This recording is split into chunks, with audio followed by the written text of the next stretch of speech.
nabundol at nagulungan pa ng truck. Yan ang kalunos-lunos na sinapit ng biktimang Serenato Lawang, 35 anyos na construction worker. Sa pool sa CCTV ang insidente sa Barangay San Jose, Antipolo City, mag-aalas 5 ng umaga kahapon. Tumawid si Renato para makabilisan ng pandesal, pero nabundol siya ng MPV.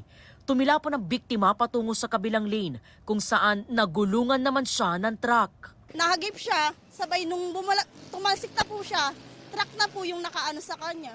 Nakita na lang po namin nakabulagta na po yung ano. Sumuko na ang driver ng truck at di na rin siya sasampahan ng reklamo ng pamilya.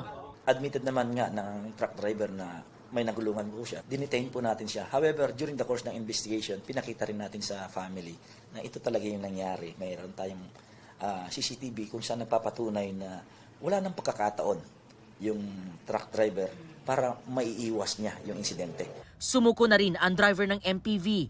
Ayon sa Antipolo Police, nagkaareglo na rin sila ng pamilya. Naulila ng biktima ang 1 taong gulang na anak at buntis na misis.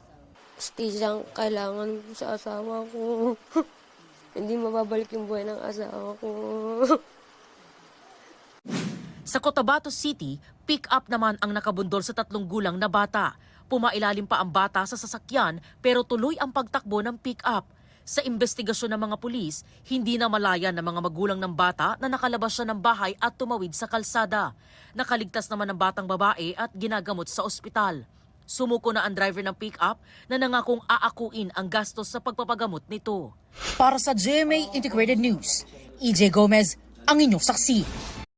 Mga kapuso, maging una sa saksi. Mag-subscribe sa GMA Integrated News sa YouTube para sa iba't ibang balita.